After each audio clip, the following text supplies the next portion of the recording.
Hello दोस्तों, कैसे हो आप सभी लोग। तो आज से हम जो पढ़ने वाले हैं वो है मैथ। और मैथ में हम जो टॉपिक लेने वाले हैं वो संख्याएं। संख्याओं में अभी बहुत सारे स्टूडेंट के डाउट होंगे, जो कि आपके आज इस वीडियो में सारी संख्याओं के डाउट क्लियर हो जाएंगे। तो सबसे पहले आप हेडिंग डालिए संख्याएं। संख्याओं को इंग्लिश में हम नंबर्स कहते हैं। और इसमें हम क्या पढ़ने वाले हैं, सबसे पहले प्राकृतिक संख्याएं। नंबर 1 पर हम पढ़ेंगे प्राकृतिक संख्याएं, जिसको इंग्लिश में हम नेचुरल नंबर बोलते हैं। तो देखिए, प्राकृतिक संख्याएं किसे कहते हैं। तो प्राकृतिक संख्या उन्हें हम कहते हैं गिनती में प्रयोग होने वाली जितनी भी संख्याएं होती हैं, मतलब एक से जो संख्या स्टार्ट होती है वो अनंत तक 1 2 3 4 5 6 100 200 235 संख्या जितनी भी अनंत तक, मतलब कोई गिनती नहीं है। हम तो मतलब 100 तक हमको यह बचपन में सिखाया जाता है, और आगे चल के हम अपनी मर्जी से जहां जहां तक सीखना चाहते हैं वहां तक पढ़ते हैं। तो देखिए परिभाषा क्या है इसकी, परिभाषा से ही आपको क्लियर हो जाएगा, ठीक है ना। उसके बाद मैं एग्जांपल दूंगा। तो परिभाषा सुनिए, गिनती में प्रयोग होने वाली सभी संख्याएं प्राकृतिक संख्याएं कहलाती हैं। गिनती में प्रयोग होने वाली सभी संख्याएं प्राकृतिक संख्याएं कहलाती हैं, या समझिए एक से लेकर अनंत तक की संख्याएं प्राकृतिक संख्याएं कहलाती हैं। ठीक है, आप लिखिए, मैं गिनती में प्रयोग होने वाली सभी संख्याएं प्राकृतिक संख्याएं कहलाती हैं। गिनती में प्रयोग होने वाली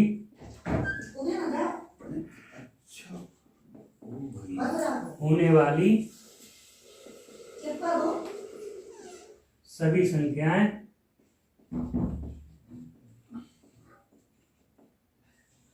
प्राकृतिक संख्याएं कहलाती हैं, नेचुरल नंबर कहलाती हैं, प्राकृतिक संख्याएं कहलाती हैं।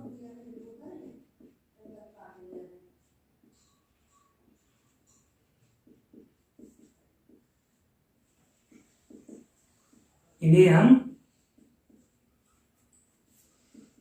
कैपिटल एन से डिनोट करते हैं, कैपिटल एन से प्रकट करते हैं, प्रदर्शित करते हैं, कुछ भी लिख लीजिए, कैपिटल एन से प्रकट करते हैं। अब इसका एग्जांपल देखिए, एग्जांपल से आपका डाउट क्लियर हो जाएगा। देखिए एग्जांपल क्या है उसे देख लीजिए एक बार। इसी से एग्जांपल निकला, गिनती में प्रयोग होने वाली सभी संख्या प्राकृतिक संख्या कहलाती है। जैसे कि अभी मैंने बताया कि एक से लेकर अनंत तक, एक से स्टार्ट कर दीजिए आप, 1 2 3 4 dot dot dot 50 dot dot dot कुछ भी लिख लीजिए, 160 dot dot dot 197 dot dot dot कुछ भी लिख लीजिए, 2 3 0 0 0 अनंत तक। तो कोई सीमा नहीं है, बस एक से स्टार्ट होना चाहिए, एक के पहले कुछ नहीं होना चाहिए, ना जीरो हो और ना ही तो एक के पहले कोई माइनस की संख्या हो। एक से स्टार्ट हो, वो आगे तक चलती चलिए, आप जहां तक जा सकते हो, वो सारी संख्याएं आपकी नेचुरल नंबर कहलाती हैं। इसको हम एन से डिनोट करते हैं, ठीक है। अब दूसरा नंबर आप लिखिए, दूसरे में क्या हेडिंग डालना उसे देखिए। दूसरे नंबर में हेडिंग डालिए पूर्ण संख्या है, होल नंबर जिसको इंग्लिश में बोलते हैं हम लोग, पूर्ण संख्याएं। पूर्ण संख्या इसको इंग्लिश में कहते हैं whole number, whole number, whole numbers, संख्याएं हैं इसकी नंबर्स। हेडिंग आपकी दूसरी हो गई पूर्ण संख्या, होल नंबर्स। इनको क्या कहते हैं, ये होती क्या है, कैसे पहचानेंगे। देखिए सभी प्राकृतिक संख्याएं, जितनी भी प्राकृतिक संख्या है वो सारी प्राकृतिक संख्याएं, मतलब एक से लेकर अंत तक सारी प्राकृतिक संख्या, बट उसमें शून्य शामिल हो, मतलब सभी प्राकृतिक संख्याएं लेकिन शून्य सहित हो। तो आप कैसे लिखोगे, आप लिखिए शून्य सहित प्राकृतिक संख्या को हम पूर्ण संख्या कहते हैं।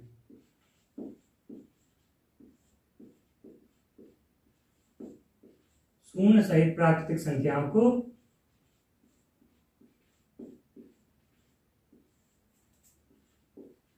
शून्य सहित प्राकृतिक संख्याओं को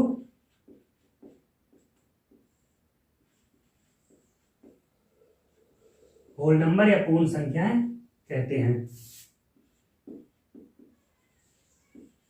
पूर्ण संख्याएं कहते हैं।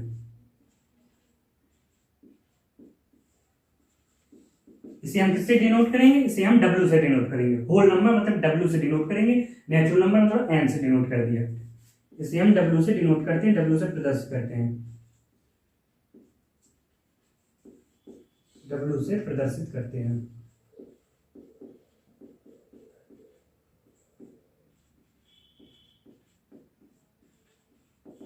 इसको हम W से प्रदर्शित करते हैं। इसका एग्जाम्पल देखिए एक बार जरा, एग्जाम्पल क्या है। आपको एग्जाम्पल से ये परिभाषा भी क्लियर हो जाएगी। वैसे भी एग्जाम्पल परिभाषा से ही निकल रहा। शून्य सहित प्राकृतिक संख्याओं को पूर्ण संख्या कहते हैं। मतलब हम शून्य लिख लेंगे और सारी प्राकृतिक संख्या लिख देंगे, जिस तरीके हमने ऊपर देखी है सारी प्राकृतिक संख्याएं। ये क्या हो गई, W होल नंबर हो गई, आपकी पूर्ण संख्याएं हो गई। यहां तक समझ में आया? आपके सारे डाउट इसी वीडियो में क्लियर हो जाएंगे, जितने भी संख्याओं के डाउट हैं। अब तीसरे नंबर पर हेडिंग, ये देखिए तीसरे नंबर पर हेडिंग डालिए आप लोग। तीसरे नंबर पर हेडिंग डालिए पूर्णांक संख्या। तीसरे नंबर की हेडिंग है पूर्णांक संख्याएं। पूर्णांक संख्याएं, इंग्लिश में लिखिए इसको integers. Integers number, integers numbers लिख लीजिए, ठीक है ना। पूर्णांक संख्या ये आपकी होगी हेडिंग। अब देखिए इसकी परिभाषा एक बार, इसकी जो परिभाषा है उसे देखिए। माइनस की मतलब संख्या एक से अनंत तक होती है, उसी तरीके -1 से लेकर इधर माइनस अनंत तक जाती है। -1, -2, -3, -4 इधर स्टार्ट होती है और माइनस अनंत तक संख्या चली जाती है। फिर 0, फिर 1, 2, 3 इधर प्लस अनंत तक संख्या। मतलब माइनस अनंत से लेकर के आ रहे हैं हम, 0 को शामिल किया, 1, 2, 3 से लेकर प्लस अनंत तक जा रहे हैं। मतलब माइनस अनंत से लेकर प्लस अनंत तक की संख्याओं को हम कहते हैं ना पूर्णांक संख्या, मतलब इंटीजर्स बोलते हैं, ठीक है। माइनस अनंत से लेकर अभी आपको समझ में नहीं आया होगा, अभी हम इसका एग्जांपल लिखेंगे, आप समझ जाओगे। माइनस अनंत से लेकर प्लस अनंत तक, माइनस इंफिनिटी से लेकर प्लस इंफिनिटी तक की संख्याओं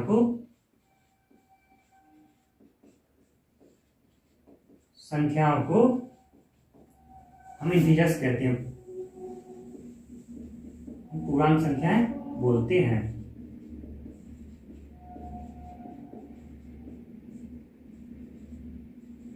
हम पूर्णांक संख्याएं कहते हैं। इसका एग्जांपल देखिए, एग्जांपल से अभी आपका क्लियर हो जाएगा। माइनस इंफिनिटी से लेकर इधर कुछ भी मतलब चला आएगा, -50, -49 इसी तरीके चले आइए आप। -4, -3, -2, -1 और 0 को शामिल करना है इसमें, 0 भी शामिल होगा। 0, 1, 2, 3, 4 डॉट अनंत तक, ठीक है ना। तो माइनस अनंत से लेकर 0 सहित प्लस अनंत तक की संख्याओं को हम पूर्णांक संख्याएं कहते हैं।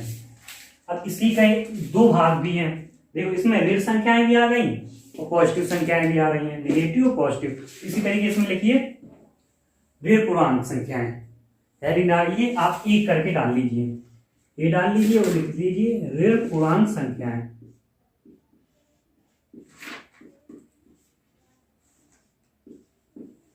ऋण पूर्णांक संख्याएं ये क्या होती है? इसमें कुछ नहीं, ऋण संख्याएं, सभी ऋण संख्याएं ऋण पूर्णांक संख्याएं कहलाती हैं। सभी ऋण संख्याएं, सभी ऋणात्मक संख्याएं अनंत तक की संख्या, कोई फिक्स नहीं है। सभी ऋणात्मक संख्याएं, सभी ऋणात्मक संख्याएं ऋण पूर्णांक संख्या कहलाती हैं। ऋण पूर्णांक संख्याएं कहलाती हैं।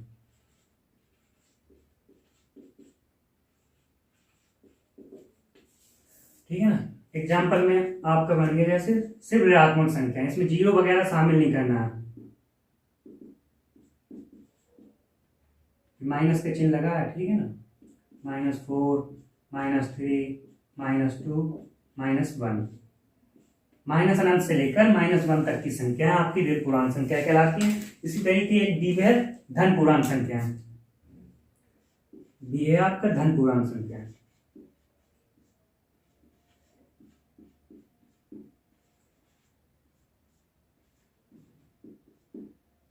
धन पूर्णांक संख्या ये क्या होती है, इनको देखिए। जिस तरीके इसमें ऋणात्मक संख्याएं थी और धनात्मक संख्याएं थी, तो इसी तरीके ऋणात्मक संख्याओं को ऋण पूर्णांक संख्या और धनात्मक संख्याओं को धन पूर्णांक संख्या। तो सभी धनात्मक संख्याएं धन पूर्णांक संख्याएं होती हैं, या सभी जितनी प्राकृतिक संख्याएं हो गई वही धन पूर्णांक संख्याएं हो गई, ठीक है। मतलब 0 को नहीं शामिल करना हमको, सभी धनात्मक संख्या धन पूर्णांक संख्याएं होती हैं। सभी धनात्मक संख्याएं धन पूर्णांक संख्याएं होती हैं।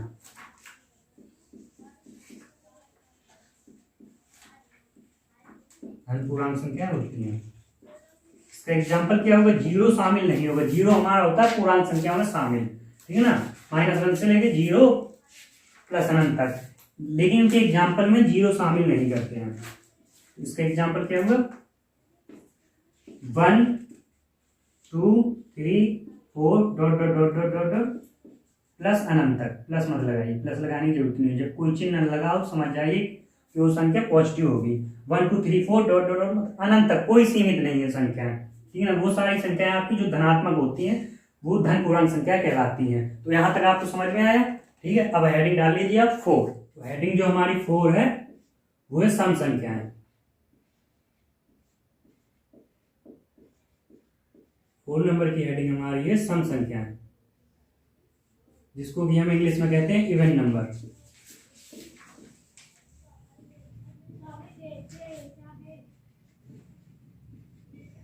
इसको हम इंग्लिश में इवन नंबर्स कहते हैं। देखिए सम संख्याएं क्या होती हैं, सिंपल है बिल्कुल। 2 से विभाजित होने वाली संख्याएं सम संख्याएं कहलाती हैं। वो संख्याएं जो 2 से पूरी तरह से कट जाती हैं, उनमें जिसमें कोई भी शेष नहीं बचता है, शेष मतलब कि 0 आता है, वो संख्या हमारी सम संख्याएं कहलाती है। सीधे सीधे 2 से विभाजित होने वाली संख्याएं सम संख्या कहलाती हैं। 2 से विभाजित होने वाली संख्याएं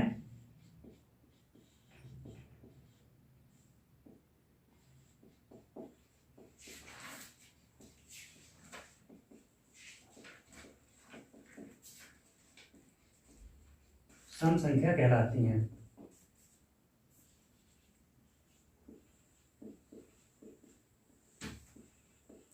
दो से विभाजित होने वाली संख्याएं सम संख्या कहलाती हैं। एग्जाम्पल देखिए किस तरीके, देखिए मैंने कहा 2, अब आप बताइए 2 से इसमें भाग दीजिए, पूरी पूरी कट जाएगी। मैं कहूँ 4 में 2 से भाग दीजिए, पूरी पूरी कट जाएगी। मैं कहूँ 6 में आप भाग दीजिए, पूरी पूरी कट जाएगी। मैं कहूँ 14 भी आपका पूरा पूरा कट जाएगा। मैं कहूँ 15, ये आपका नहीं कटेगा। 2 से भाग दीजिए, इसमें 1 हासिल आ रही है, मतलब ये आपका नहीं हो सकता। इस तरीके से मैं कहूँ 20 में कट जाएगा। मैं कहूँ 36 पूरा पूरा कट जाएगा। मैं कहूँ 87 नहीं कटेगा, ये इसमें आप भाग दीजिए, ये कट ही नहीं सकता है, एक शेष आएगा इसमें। इसी तरीके से मैं कहूँ 124, ये आपका पूरा पूरा कट जाएगा। मैं कहूँ 1526 पूरा पूरा कट जाएगा। तो आप जिसमें 2 का भाग चला जाए उसे आप सम संख्याएं कह दिया कीजिए। आपको चेक करना पड़ेगा 2 का भाग चला जाए। और जब ज्यादा संख्या है तो कैसे चेक करोगे, अब इसमें देखिए, ये इसमें तो सिंपल है, 2 का भाग दे लोगे, एक एक अंकों की संख्या 2 लोगे, इसमें भी दे लेंगे आप लोग। बट जब 526 है या 124 है, अब इसमें दोगे तो टाइम लगेगा। तो आपको क्या करना है, सिर्फ जो फर्स्ट यूनिट डिजिट है ना, सिर्फ इसको चेक कर लेना है। इसको अगर ये 2 से कट जाए तो समझ जाना वो पूरी संख्या 2 से विभाजित हो रही। आप देख लीजिए, मैंने इसको 124 में 4 में भाग दिया, 2 से 4 में भाग दिया, तो 4 पूरा पूरा कट रहा है। तो आप अब 124 में 4 चेक कर लीजिए, 2 का 6 में गया, 12 कट गया, 4 हासिल लिया, पूरा पूरा कट रहा ना, 4 कट गया, पूरा पूरा कट रहा। इसी तरीके आप चेक कर लिया कीजिए, जब ज्यादा अंकों की संख्याएं हो ये संख्या 2 से कट रही है, अन्यथा नहीं। अगर उसका यूनिट डिजिट 2 से कट जाएगा तो वो संख्या 2 से पूरी तरह से विभाजित होगी और वो संख्या आपकी सम संख्या कहलाएगी, ठीक है ना। अब दूसरी नंबर की हेडिंग डालिए आप लोग, विषम संख्या। दूसरे नंबर पर हेडिंग डालिए विषम संख्या। हेडिंग नंबर हमारी कौन सी है, 5। विषम संख्या, इसको हम कहते हैं इंग्लिश में ऑड नंबर।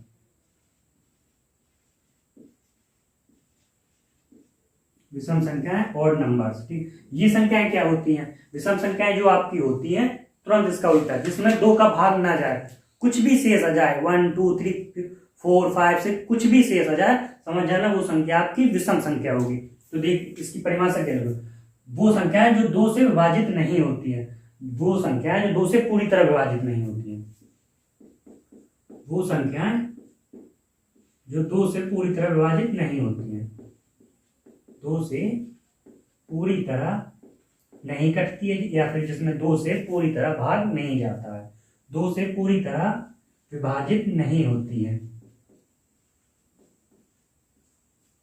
विभाजित नहीं होती हैं।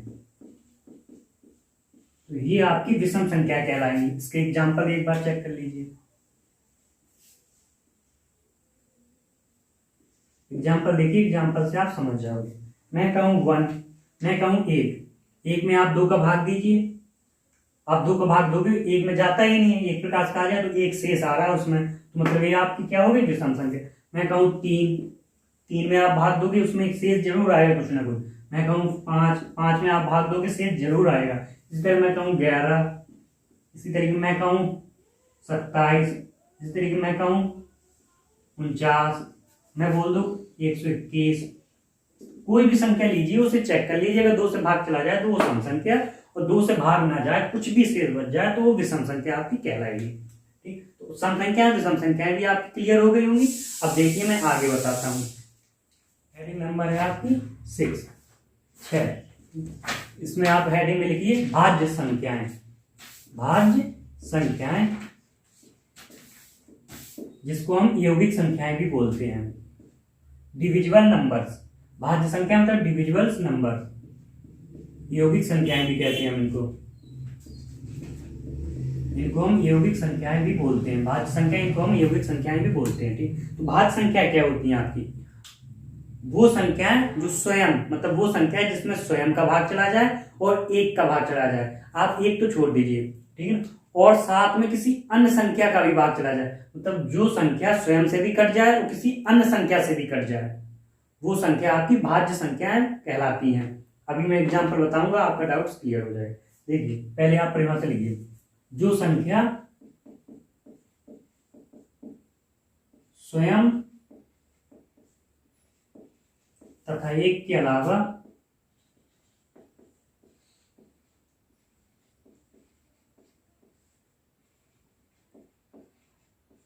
अन्य संख्या से भी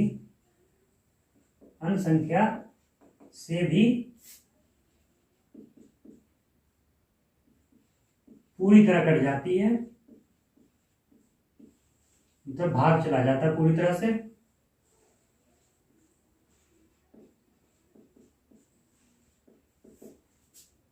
वो आपकी भाज्य संख्या कहलाती है।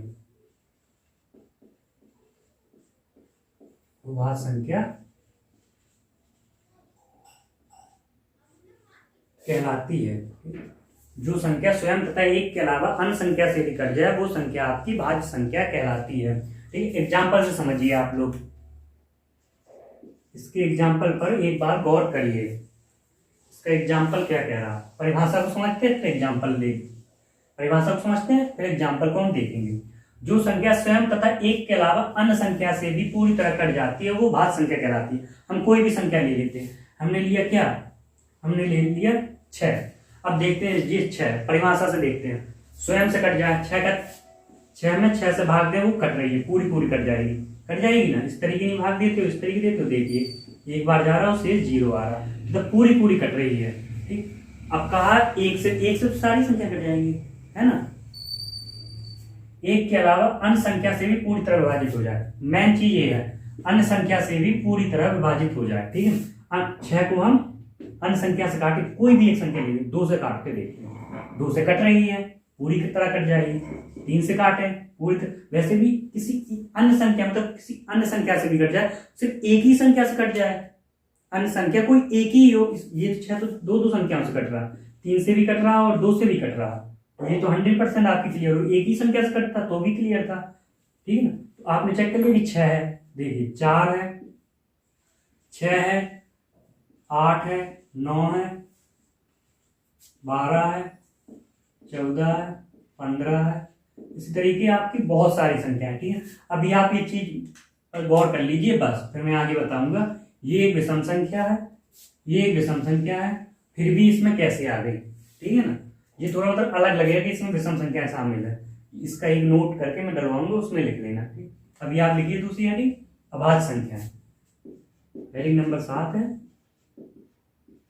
अभाज्य संख्याएं।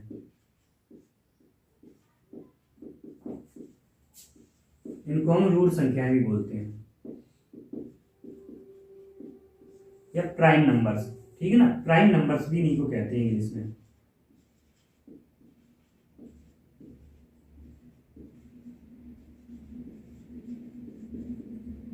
इनको हम इंग्लिश में प्राइम नंबर्स भी कहते हैं, इसको इंग्लिश में हम डिविजिबल्स नंबर्स बोलते हैं। ठीक है, देखिए अभाज्य संख्या क्या होती है, इसी का थोड़ा सा बस फर्क है। इसमें क्या है ना कि जो संख्या स्वयं तथा एक के अलावा अन्य संख्या से भी पूरी तरह से कट जाए वो संख्या भाज्य संख्या कहलाती है। इसमें है स्वयं तथा एक के अलावा अन्य संख्या से ना कटे, अन्य संख्या से कटे ही ना, कुछ ना कुछ शेष आएगा अगर आप अन्य संख्या से काटोगे तो भाग ही नहीं जाता उसमें पूरी तरह से। ठीक है ना, परिभाषा देखिए, जो संख्या स्वयं तथा एक के अलावा अन्य संख्या से ना कटे वो संख्या आपकी अभाज्य संख्या कहलाती है। परिभाषा लिख लीजिए, फिर एग्जाम्पल में समझते हैं अभाज्य संख्या क्या होती है। जो संख्या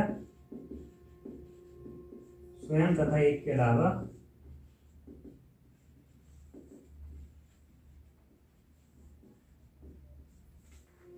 अन्य संख्या से ना कटे, अन्य संख्या से ना कटे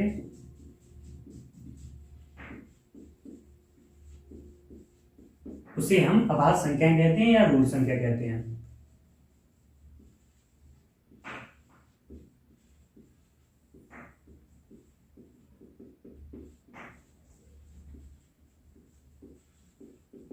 जो संख्या स्वयं तथा एक के अलावा अन्य संख्या से ना कटे उसे अभाज्य संख्या कहते हैं। एग्जाम्पल देखिए, एग्जाम्पल से समझने की कोशिश करते हैं। परिभाषा सेम उसी के तरीके एग्जाम्पल है आपका। कोई भी मैं संख्या ले लूं, उसमें आप स्वयं का भाग दीजिए, एक का भाग दीजिए और किसी अन्य संख्या से काटिए। अगर नहीं कट रही तो वह भाज्य बोल दीजिए, अगर कट रही तो उसे भाज्य बोल दीजिए। मैंने कहा 8, मैंने कहा 8, इसको स्वयं से भाग दिया हमने, 8 को स्वयं से भाग दिया, वो कट गया पूरी तरीके। ठीक है, और 8 को 1 से भाग दिया, वो पूरी तरीके कट रहा है, 1 से तो भाग चला ही जाता है। और मैं 8 को किसी और संख्या से भाग दूं, कोई भी संख्या अपने मन से ले लिया, चाहे सम ले लो चाहे विषम ले लो, मैंने 3 ले लिया, नहीं भाग जाएगा तो अभी लगा कि अभाज्य। यदि और भी संख्या चेक कर लो, 2, इसमें 2 से तो भाग जा रहा है, 3 से नहीं जा रहा, लेकिन किसी संख्या से तो ये कट रही ना, तो किसी भी संख्या से कटना चाहिए। अब चाहे एक संख्या से कट जाए चाहे कई संख्याओं से कट जाए, देखना ये 2 से कट गई है, ठीक, 4 से भी कट रही है, लेकिन जब किसी एक संख्या से कट गई ना, बस वहीं समझ जाइए भाज्य संख्या है, अभाज्य नहीं है। तो ये तो आपकी हो गई भाज्य संख्या। समझ में आ गया होगा कैसे देखना है। ठीक, तो अब मैं सीधे एग्जाम्पल लिख देता हूँ। 2 हो गई, 3, इन सब में आप इसी परिभाषा के अनुसार चेक करिए, मतलब परिभाषा पूरी सटीक बैठेगी। 2, 3, 5, 7, 11, 13, 17, 19, 23, बहुत सारी संख्याएं आपकी। ठीक है ना, ये कुछ एग्जाम्पल दे दिए, आप और संख्या कोई भी अपने मन से ले लिया कीजिए, इन परिभाषाओं से चेक कीजिए। अगर ये परिभाषा जो भी परिभाषा सेटिस्फाई हो जाए आपके एग्जाम्पल में, तो उसी के अनुसार समझ जाएगी ये भाज्य या अभाज्य। ठीक है, सभी संख्याएं इसी तरीके, जितनी भी मैंने सम बताई विषम बताई, उनमें भी 2 का मतलब भाग देकर के आपको चेक करना है, कर लिया कीजिए। अब कुछ आप यहाँ पर नोट डाल लीजिए। ठीक ना, आप नोट्स डाल लीजिए, इन्हीं के कुछ नोट्स हैं, नोट लिखिए, कुछ इंपॉर्टेंट है। नोट में नंबर 1 पर डालिए 1, मतलब 1 का तो अभी हम भाज्य अभाज्य मैंने एग्जाम्पल लिखे, लेकिन 1 नहीं लिखा, तो उसी 1 का नोट है। 1 ना तो भाज्य संख्या है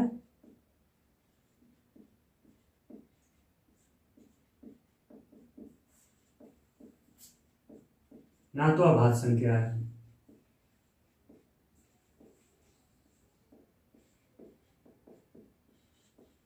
एक ना तो भाज्य संख्या है ना तो अभाज्य संख्या है। 2 नंबर पे लिखिए क्या है, भाज्य संख्याएं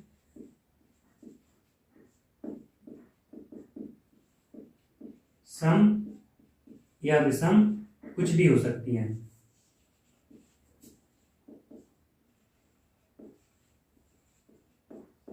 आप चेक कर लीजिए, एग्जाम्पल में मैंने 9 पे गोला लगवाया था, 15 पे भी लगवाया था, वो विषम थी, भाज्य संख्याओं में लिखा था हमने, है ना। तो वही चीज सम या विषम कुछ भी हो सकती है भाज्य संख्याएं, अभाज्य संख्याएं सम या विषम कुछ भी हो सकती हैं। वो देखिए आप लोग अपने मन से अंदाजा मत लगाना, ठीक, वो अभी क्लियर हो जाए। 2 को छोड़कर 2 एक आपकी अभाज्य संख्या है, इसको भाज्य मत मान लेना, ठीक। 2 को छोड़कर 2 एक सम संख्या, सम अभाज्य संख्या कह सकते हैं 2 को। दो क्या होगी आपकी सम अभाज्य संख्या।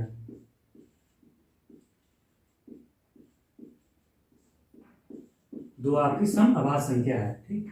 दो को छोड़कर सभी अभाज्य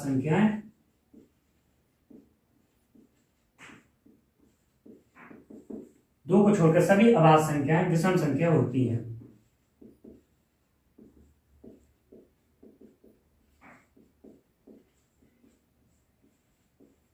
दो को छोड़कर सभी अभाज्य संख्याएं विषम संख्या होती हैं। यही 3 नोट थे, इनको नोट कर लीजिए जल्दी से, हम आगे चलते हैं। 8वें नंबर पे जो हेडिंग है उसे लिखिए सहअभाज्य संख्याएं।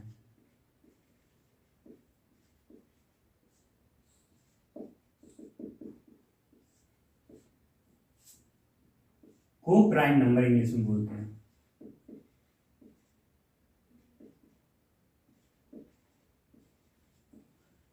को प्राइम नंबर से, ठीक। तो सहअभाज्य संख्या क्या होती है? संख्याओं का वह युग्म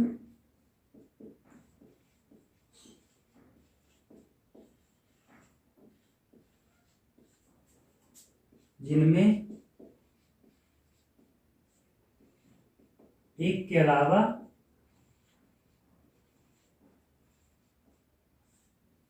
कोई अन्य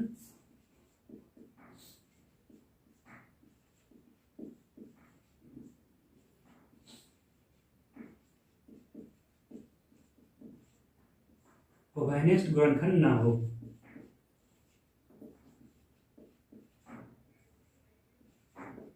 एग्जाम्पल देखिए, एग्जाम्पल से समझ जाओगे। संख्याओं का वह युग्म जिनमें एक के अलावा कोई अन्य उभयनिष्ठ गुणनखंड ना हो। संख्याएं कोई भी हो सकती हैं, लिख लीजिए आप एग्जाम्पल में। जैसे कि मैंने ली कोई 5, मैं 3 और 5 ले रहा हूं, 3 और 5। इसमें आप देखिए अगर कुछ कॉमन निकालना चाहे तो क्या निकलेगा? कॉमन निकालिए, कोई कॉमन नहीं निकल रहा। आप निकालना चाहे तो एक कॉमन निकल आएगा। एक का गुणा सब में होता है, कि भाग या गुणा एक का कर दीजिए, संख्या तो कोई फर्क नहीं पड़ता। इसलिए अगर आप यहाँ एक बाहर निकाल लो, 3 में से एक निकालिए, 5 में से एक निकालिए, संख्या जो 3 और 5 है, बट एक ही इसका गुणनखंड निकल रहा है, उभयनिष्ठ गुणनखंड, और कुछ नहीं निकल रहा। अगर मैं कहूँ 4 और 6, इसमें आप देखिए 4 और 6 में, इसमें देखो 2 निकल रहा है, 2 से ये भी कट रही, 2 से ये भी कट रही, मतलब सेम संख्या से दोनों संख्याएं कट जाए। उभयनिष्ठ गुणनखंड वो है सेम संख्या से दोनों संख्या कट जाए। तो सेम संख्या मतलब 2 से दोनों संख्याएं कट रही हैं, तो ये आपकी गलत है ऑप्शन, या आपका एग्जाम्पल गलत है। सहअभाज्य संख्या नहीं होगी। परिभाषा के अनुसार सहअभाज्य संख्या वो होती है जिसमें एक के अलावा कोई उभयनिष्ठ गुणनखंड ना हो। ठीक, अब हम ले लें 5, 11, इसमें भी देख लीजिए सम विषम संख्या कोई भी ले लीजिए। जैसे मैंने 4 ले लिया, मैंने 15, इसमें देखिए एक ही निकलेगा आपका उभयनिष्ठ गुणनखंड, और कोई नहीं निकलेगा। ठीक है, कोई भी सम विषम ले लो, चाहे जितने दूर की ले लो। एक जैसे आप ले रहे हो 2, एक ले रहे हो आप आगे चल करके 105। सारे एग्जाम्पल देख लीजिए एक बार, तो इसको फिर से समझिए। परिभाषा पर देखिए, फिर एग्जाम्पल देखिए, क्लियर हो जाए। ना समझ में आया दोबारा फिर देखिए वीडियो को।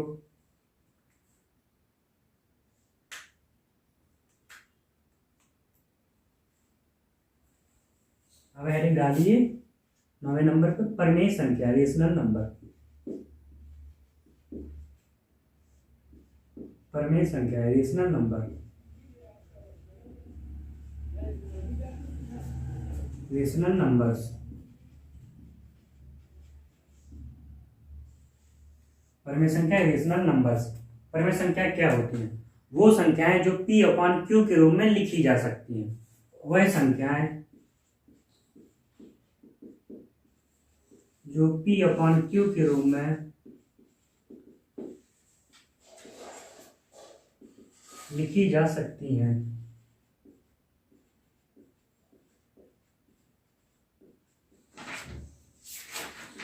वो संख्या जो P/Q के रूप में लिखी जा सकती हैं। और देखिए P और Q, जहां P और Q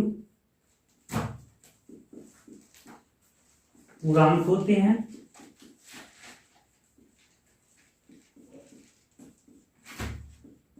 और इनमें कोई उभयनिष्ठ गुणनखंड नहीं होता है।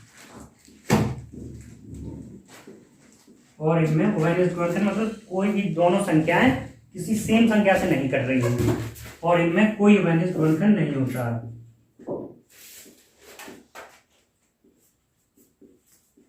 कोई वैनिस्ड गुणनखंड नहीं होता है।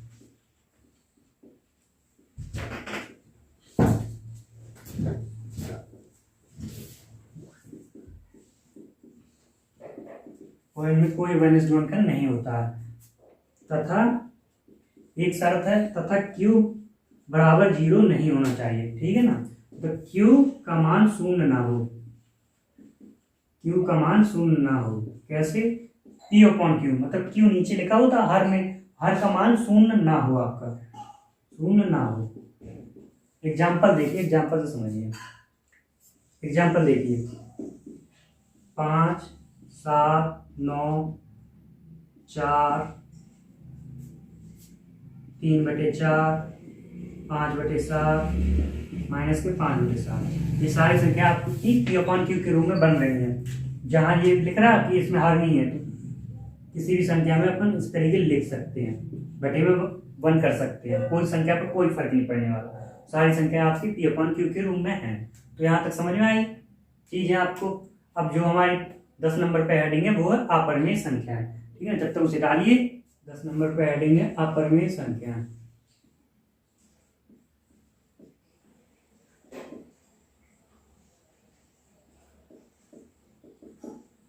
अपरिमेय संख्या है, इसकी परिभाषा क्या है? वो संख्या है जिसे हम P/Q के रूप में ना लिख सकें। सिंपल सी परिभाषा है, अभी एग्जांपल देंगे उससे आप समझ जाओगे। वो संख्याएं जिन्हें हम P/Q के रूप में ना लिख सकें, वह संख्याएं जिन्हें हम P/Q के रूप में ना लिख सकें।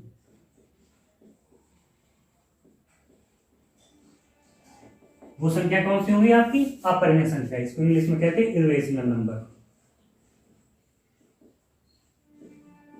इर्रेशनल नंबर्स, ठीक है ना। वह संख्या जिन्हें हम P/Q के रूप में ना लिख सके उन्हें हम अपरिमेय संख्या कहते हैं। इसके एग्जांपल देख लीजिए। कोई भी संख्या ले रहे, रूट के अंदर जो संख्याएं होती हैं इसको हम P/Q के रूप में नहीं लिख सकते। माइनस में दी है अगर, तो इसको भी हम P/Q के रूप में नहीं लिख सकते, ठीक है ना। कोई भी ऐसी संख्या जिसे हम P/Q के रूप में ना लिख सके, वो संख्या अपनी अपरिमेय संख्या होती है। पाई भी एक अपरिमेय संख्या है, पाई भी एक अपरिमेय संख्या है। पाई का वैसे वैल्यू 22/7 होती है, ठीक, लेकिन यहाँ पर वैल्यू जो हम लगाते हैं ना पाई की, वो होती है 3.1415। हेडिंग और डाल लीजिए आप, इसकी परिभाषा मैं बोल देता हूं, ठीक है ना। वास्तविक संख्याएं कौन सी होती है? वास्तविक संख्याएं, देखिए वास्तविक संख्याएं वो होती है परिमेय तथा अपरिमेय संख्या के सम्मिलित रूप को हम वास्तविक संख्याएं कहते हैं। ठीक, डालिए 12। इसमें है आपकी हेडिंग क्रमागत पूर्णांक। क्रमागत पूर्णांक क्या होते हैं? क्रमागत पूर्णांक संख्याएं क्या होती हैं? देखिए, क्रम से आने वाली संख्याएं क्रमागत पूर्णांक संख्या कहलाती हैं। क्रम से आने वाली संख्याएं, जो संख्याएं क्रम से आती है, क्रम से आने वाली संख्याएं क्रमागत पूर्णांक संख्या कहलाती हैं। क्रमागत पूर्णांक संख्याएं कहलाती हैं।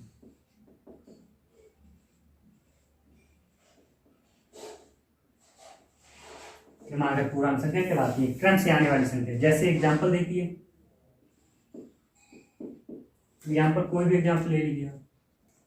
एग्जांपल हमने लिया 13, 14, 15, क्रम से आ रही है ना, सारी संख्या आपकी क्रमागत पूर्णांक संख्या कहलाती हैं। एक चीज और देखिए,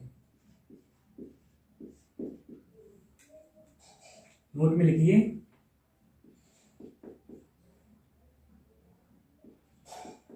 दो क्रमागत पूर्णांकों के बीच में एक का अंतर होता है। दो क्रमागत पूर्णांकों के बीच में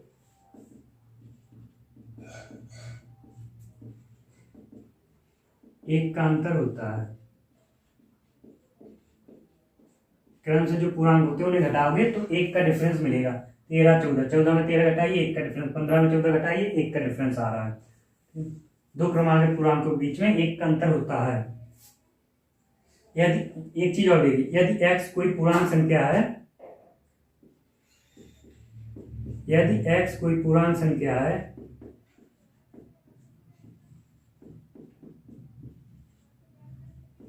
पूर्णांक संख्या है, तो दूसरी संख्या क्या होगी? देखिए, तो दूसरी संख्या जो होगी ना आपकी, वो x+1 होगी। तीसरी संख्या जो होगी वो x+2 होगी, और चौथी संख्या जो होगी वो x+3 होगी। इसी तरीके एक एक बढ़ाते चलिए, घटाने में देखिए एक का डिफरेंस आ रहा होगा, x+3 में x+2 घटाइए, एक का डिफरेंस मिलेगा आपको। ठीक है ना, यहाँ तक समझ लिया है? जल्दी से एक बार पिछला रिवीजन भी कर लीजिए, फिर हम आगे चलते हैं। ठीक, हेडिंग नंबर 13 डालिए, क्रमागत सम संख्याएं।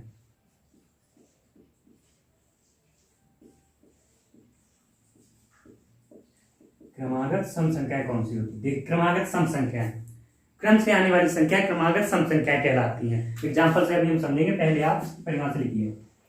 क्रम से आने वाली संख्याएं, क्रम से आने वाली संख्या क्रमागत सम संख्या कहलाती है।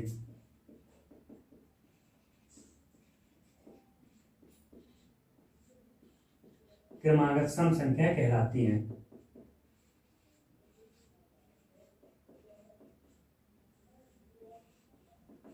क्रम से आने वाली संख्या क्रमागत सम संख्या कहलाती है। एग्जाम्पल देखिए, मैंने कहा 12 क्रम से हो, 14, 16, सारी संख्याएं जो सम संख्या है वो क्रम से लिख लीजिए आप। क्रमागत सम संख्या, ये क्रमागत सम संख्याएं हो गई। अभी मैं कह दूं 4, 6, 8, ये क्रमागत सम संख्याएं, क्रम से चलती चलिए। 10, क्रम से चलते चलिए आप, क्रमागत सम संख्याएं। नोट में लिखिए, दो क्रमागत सम संख्याओं के बीच में 2 का अंतर होता है। दो क्रमागत सम संख्याओं के बीच में 2 का अंतर होता है।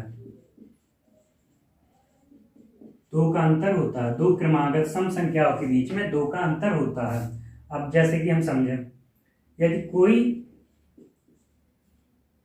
x कोई सम संख्या है, x कोई सम संख्या है,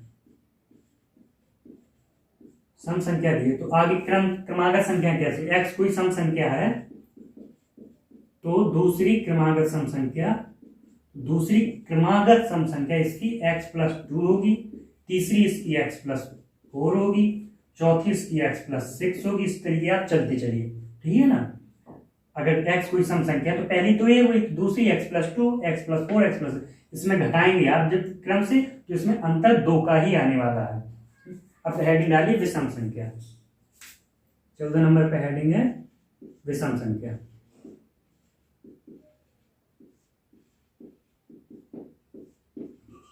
चौदह नंबर पर आपकी हेडिंग है विषम संख्या। विषम संख्या क्या?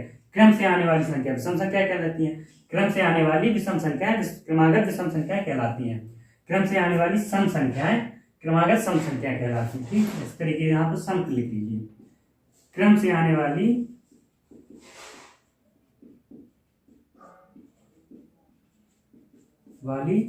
विषम संख्याएं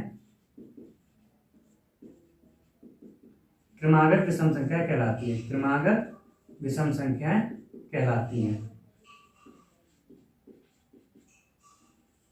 क्रम से आने वाली विषम संख्याएं क्रमागत विषम संख्याएं कहलाती हैं। एग्जाम्पल देखिए जरा। एग्जाम्पल में कह दिए हम विषम संख्याएं ले लें, हम क्रम से ले लें तो मतलब क्रमागत विषम संख्या हो गई।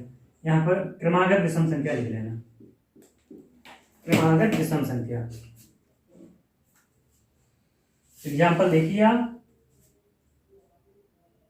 मैं कह दूं 11, 13, 15, ये आपके क्रम से आ रहे हैं तो विषम संख्या और भी लिख लो, ये क्रमागत विषम संख्याएं हो गई। ठीक, नोट डाल लीजिए। नोट में लिखना आपको, दो क्रमागत विषम संख्याओं के बीच में 2 का अंतर होता है। दो क्रमागत विषम संख्याओं के बीच में 2 का अंतर होता है।